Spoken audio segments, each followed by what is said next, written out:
Kumusta mga brad? Panoorin natin ang full video ng interview ng Russian media kay Pangulong Duterte.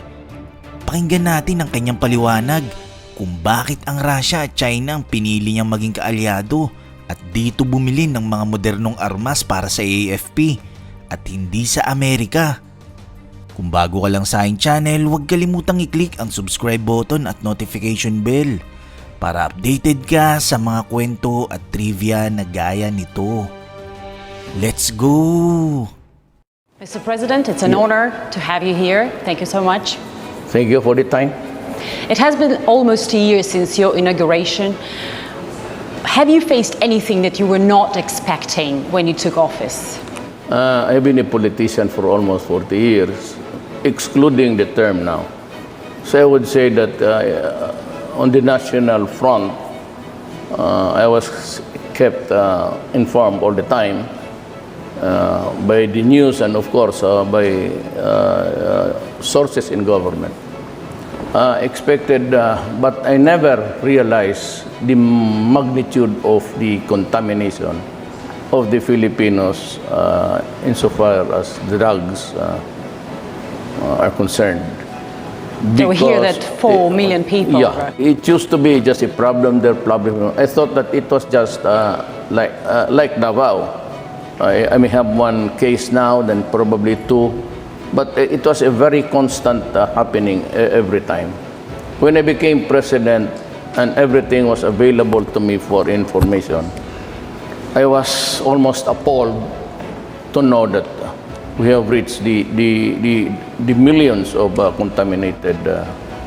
So when I was mayor, I said, do not destroy my city and do not destroy the young people of Davao City because they are our assets. We are not rich. Most of us are poor, and we depend on our sons and daughters to feed us when we get we do not have we are not the rich people. We do not have any housing here for few in between, and we need our children to buy the medicines, pay the hospitals, pay our burial, and do not corrupt them with drugs. Do not destroy their minds. And I said, because I will kill you. And I've been very clear with that. Do not destroy my country. Do not destroy our young people. Because if you do that, I will kill you. There are so many criminals walking around. Stop it, and I said. I am not a wholesale violator of human rights. I am not the police. I just give orders. But I build a country. But anything that would destroy my country is totally unacceptable to me. My orders were very clear. Go out and hunt for them, the drug lords. Arrest them if it's still possible. But if they are confronted with the violence that would place your life, the policeman or the security officer in danger, so be it, kill them. Because in the past, that was what really prevented policemen and the military from doing it. Why? Because they were so afraid of this human rights thing, which is a new phenomenon. It's actually the human rights in the guise of human rights. Countries like EU and America are interfering into the affairs of other nations in the guise of human rights. The bitter irony is that while trying to protect civilians, to protect the youth, you sometimes, and you admitted that in one of your interviews, that innocent civilians could have become victims. Do you think it is a fair price to pay? Just like in the Americans, when they drop a bomb there, so powerful that it also kills others. But you are not America. Do you feel sorry for? Do you but feel we sorry? are talking of human liability. So it doesn't say that because they're Americans are exempted, and that's because I am just a small time government official, I am not exempted. So what's the fairness there? No. When they drop bombs, they kill so many villages, and there's not even a whimper. America invaded Iraq. What was the excuse? That there were weapons of mass destruction. And yet when they invaded Iraq, so many people were killed. So where is justice now? So I think it's really hard to avoid It meaning to say justice has to be equal. It cannot be a justice for one and justice for another set of standards for two. It has to be equal. Is that the reason why you turn away from America? Yes, because they refuse to understand my predicament when they knew that they were also in the same predicament on a larger scale. I never in America, what? Remember Panama? Okay. They invaded Panama, a sovereign state, okay, in Central America. So what was the purpose there? They went inside, seized the country, arrested the president, brought him outside the country, placed him in a detention cell in New York. He faced a trial federal court and is convicted. What happened to the invasion? And what was the reason? Drugs. You invade a country. Me, I am just fighting the criminals in my country. I never invaded a country. You have to look at it this way. There is so much incongruity in the principles that are being followed by nations. The powerful ones, they can invent there's a weapon of mass destruction. Oh, we can invade your country. Me, I never touch anybody. I do not even go to the United States. And then they criticize me for the criminals that I have killed. Your relations with the previous U.S. administration were far from perfect. Will you give Trump's administration a chance? I think that Trump is very good. He's a regular guy. He's pragmatic, very practical. The previous administration was a source of irritation and source of so many conflicts, not really in terms of war, but in terms of relationships. The other administration destroyed all of this, the goodwill and even relationships with Russia and relationships with the Philippines. And it's not an easy job to be just, when there's a new guy in town, you just say everything is forgotten. They have the Congress that is not in full accord with the U.S. president. And as it is, they're still fighting right now, threatening even to impeach President Trump. America is a hard act to follow. Sometimes you are in good terms. For example, Trump, he says that he agrees with me. And he thinks that I'm doing it the right way. And even he, about 2 weeks ago, announced that he's going to get tough against the drug lords and everybody who is into drugs. You could almost find the similar words between my mouth and Trump's mouth. But you know, those things that we ordered and those things that we expect to be delivered is being hampered because it is equally, the powers of the president is subject also to the checks and balances of Congress. And sometimes he is paralyzed. He himself now even finds himself maybe not really in big trouble, but in trouble. I have nothing against America. We're perfectly all right. Trump is my friend. But my foreign policy has shifted from what of that pro-Western. I now have this working alliance with China, and I hope to establish a good working relations with Russia. Why?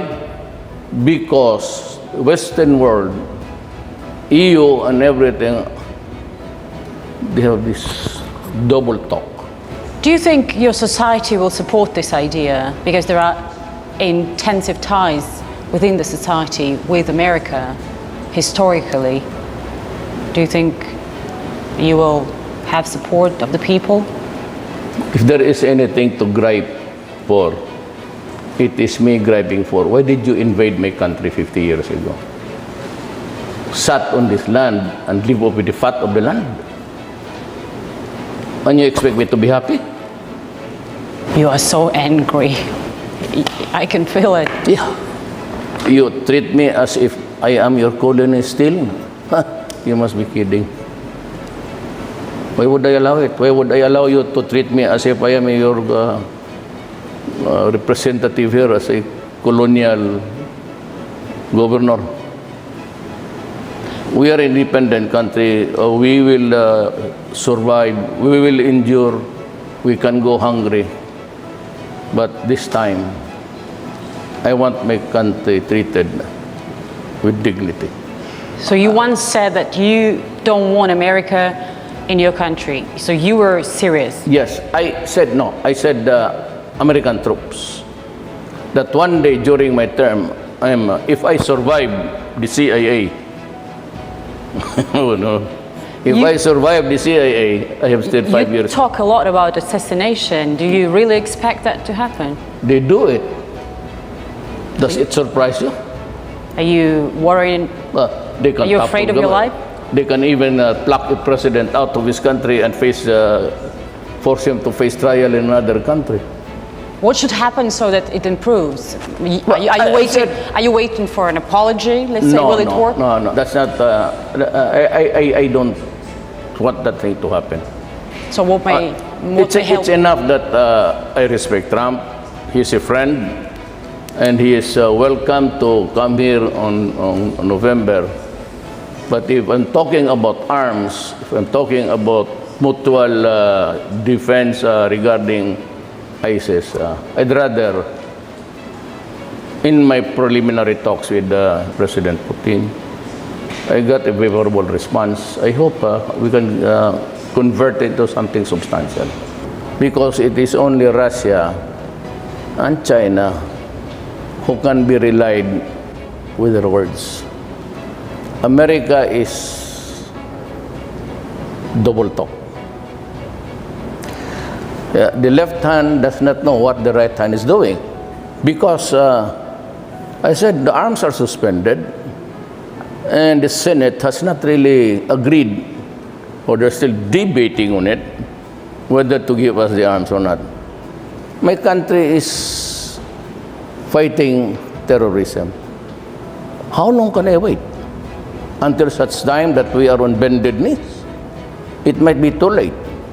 For after all, if I do not act now, and so with the drug problem, if my country collapses, who will bring it back? The United States? Russia sells arms. He does not impose she does not impose any conditions. When Russia sells the arms, he says the arms, you need it, I will give it to you. That's a known fact. You do not attach conditions. A straight negotiation, if you're ready to help, we'll say, okay, we will help, we'll give you this. And can you do that with America? No. Because the president says he will give you, and the State Department said no. And then his Congress, we said, no, he's a human rights violator, so we keep a distance. And then, if that is the case, so be it. I will not hanker for it on bended knees. I will not ask for mercy for that alone.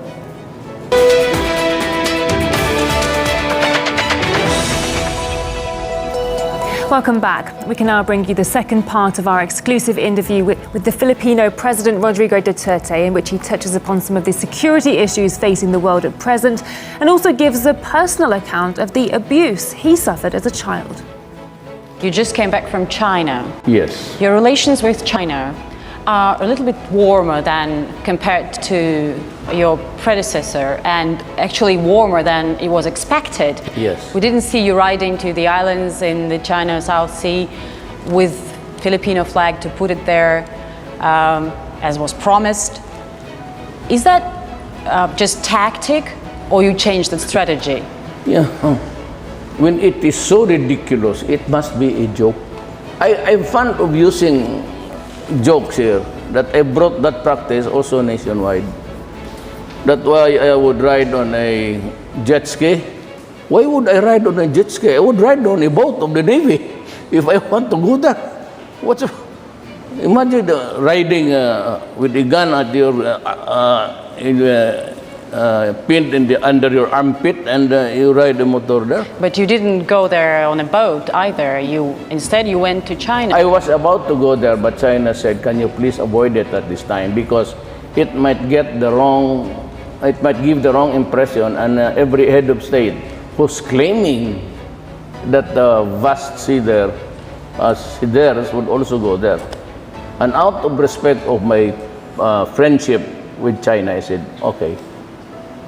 So But that thing about, forget it, do not okay. erase it from your mind. It's all joke. I said, if I go there as president, I will ride on a Navy. I understand. Of course, it was a joke, but it showed what kind of policy you are going to conduct towards China, and people expected some tough policy.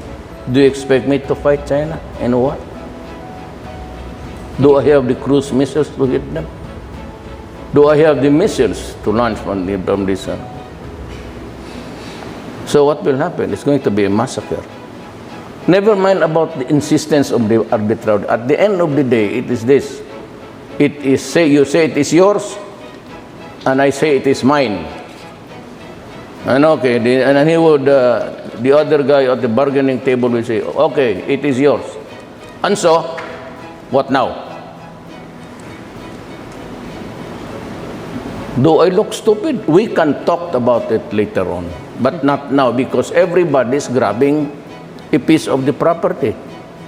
Maybe when the time comes when everything is quiet and it's conducive to talks. And they said that they mentioned about joint venture, but not now. No hard sell now. I realize that, and because sometimes of the high-handedness of America in treating its friends as if we are not friends. So I decided that I will craft an independent foreign policy that would allow me to interact with China and the rest of the world, and in Europe to reach out for new markets. Problem now is events, just like any other places, especially in the Middle East. The radicalism, the extremism has overtaken us. Just like in the Middle East, it used to be a problem of Iraq, and the United States went there to declare war for no reason at all, except the weapons of mass destruction. We were there. Then undermine Libya, and you have this problem now. So, and the usual entities of talking about peace has been overtaken by the extremism now prevailing in the world. Same thing here. The ISIS has established a base in my country and down south, and we are fighting terrorism, just like any country. And we need the arms.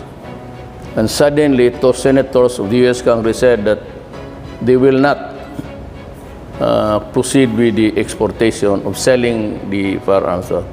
And I said, no problem. I can always go to China, to Russia, to plead my case. And I said, you would understand, because they are also suffering from terrorism. They are talking of a worldwide problem.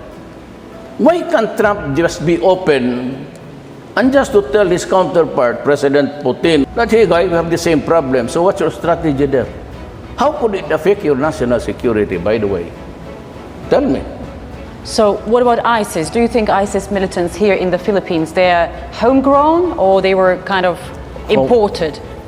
There are so many Caucasians looking. We have captured or killed about 6 already. And they are from the Middle East mostly. Okay. And how are you gonna fight the terrorists in this task that so many countries actually fail to deal with? Well, not really fail, but put it under control.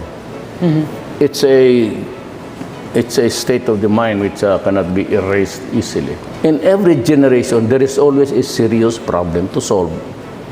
And so you have to be serious about it. And sometimes not go beyond, but in excess of what is really called for, because you want an assurance that your country is safe. If you have to kill an extra guy to make it more safer, then do it. My God, do it. And if they put it 100 more killed and 100 more safer, if you are a leader and you don't know how to solve it, you must be, you do not deserve, I should not be serving. Maybe what I can really say is that I do not need the presidency at this time of my life. I'm 72 years old. As president, I have to preserve and defend the Filipino nation. And I will exactly do it, whatever be the price, whatever be the cost. It's my solemn duty to see to it that my country is really what it should be, a peaceful and comfortable place to live in. Can I ask you a personal question? Yes. 2 years ago, you shocked the media, revealing that you had been molested by a priest when you were 14 or 15 years old. And then later you even identified that priest. Yes. He was an American national. Correct. Not only I, the whole class. 2 generations up and 2 generations down. All of us. You were 70 years old at that time. Why would you make that confession like more than 50 years later? The abuses of the priests are being filmed everywhere. There was an Italian underground film, and I am sure you saw that, a priest running naked over there. And they don't really bother to investigate. There is no condemnation, nothing. The shoulder of the priest and the religious people doing the shenanigans, well, it is as if it's just a part of the show of the night. Is it liberality? Is it because you do not want to condemn your own countrymen? Or is it because the victims were just natives? Never mind about them. We were considered natives.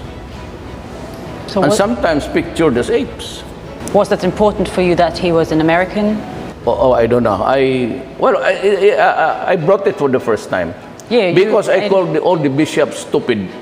And they are really stupid. You know that? Because there is a book here which also exposes their shenanigans, and it's called Altar of Secrets. And may I have a copy? I'll give you one. Okay. It was wrote by a narrator of the Bishops' Conference.